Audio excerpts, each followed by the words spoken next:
Who are the most stingy men in Africa? Well, I will tell you the truth, but nothing but the truth. Kenya men. Hey, stuck in control. Don't control right. Leave me alone. Hey, my brother. Kenya men. Their hand thick. Point of order, sir. Mr. Point of order.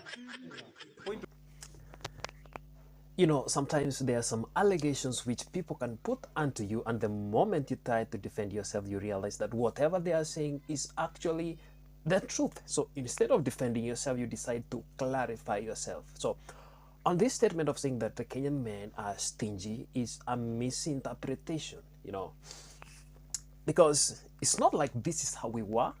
This is not how our ancestors were. We were generous, good people, loving and romantic, until something happened. Something changed everything. And you realize what was the reason as to why we were super generous before. It's because we did not want to be called stingy. That would look like an insult when somebody says, hey, you're a stingy man. So you decide to go into your savings to prove that you're not stingy. In the process of trying to prove that you're not stingy, now you become broke. When you become broke, of course, you will be labeled a poor man. So you have to choose. Either be called a stingy man or a poor man. And you all know how poor men are being treated in the society. Oh boy, they are not even being seen. As a poor man, is like you're invisible, actually. You're transparent. You can be sitting on a chair and somebody can say, hey, this chair is empty. You can just take it. And you just sit it there because you're a broke man. So nobody cares. Actually, a broke man, the way the society views them is like, the difference between a poor man and a dead man is that one is breathing and another one is not breathing. So their usefulness is just the same. Everything else is just the same. Actually, the dead man might be more useful because when he's buried, he's going to decompose, give nutrient to trees. Trees are going to grow and conserve the biodiversity and reduce the global warming. But for a living poor man, it's like you're just finishing oxygen from the atmosphere. So it reaches a point where you have to choose, and you realize that this name stingy is not an insult as it looks. From a distance, when you look at it, it's a very, very bad insult. When somebody says you're a very stingy person, like you're mean, you don't spend.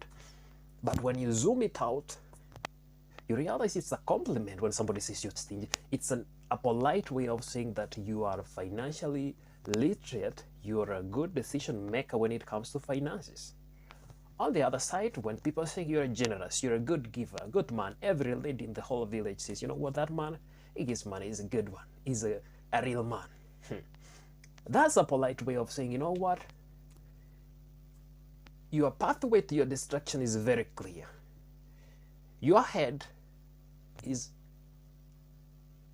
empty, not a vacuum actually. It's like a vacuum. Like if somebody speaks inside your head, they are going to hear some echo because it's like an empty container. So instead of saying your head is like a calabash, that will look like an insult. So you say, you are a real man. So on these allegations of saying that we Kenyan men, we are stingy, on that one, we are not going to argue on it. But the fact that it's a Nigerian man saying that we are stingy, it raises eyebrows. You know, if it was a lady saying that Kenyan men are stingy, pretty well understandable. Maybe he dated a Kenyan man who did not spend so much on her.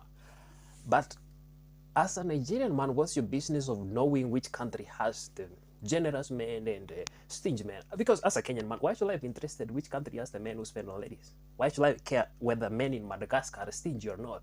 Whether men in Lesotho or Sao Tome and Principe are stingy? I don't care. I mean, it's none of my business. Maybe a lady who wants to be married by a Sao Tome and a Principe man should be interested to know that. But as for me, I will not be interested in that. Unless I am welcome to the studio, Pepe Julius Unsima. That's the only point when I might be interested on that. On that case, anytime you hear that there is a competition in Africa of the most generous men in Africa, for Kenyans, you can exclude us. We might not participate in such a competition because we will be very, very busy doing nothing, because we won't participate in that. We won't even qualify in that. Why should we participate? And as Kenyan men is something that we just came into realization. Of course, we realized it very late, but it's good we knew it, that your effort doesn't matter. You can do whatever you want, but a lady will always go for who she wants. Yeah, once that sinks into your head, you won't sacrifice to an extent where you have to go broke in the process of trying to win somebody.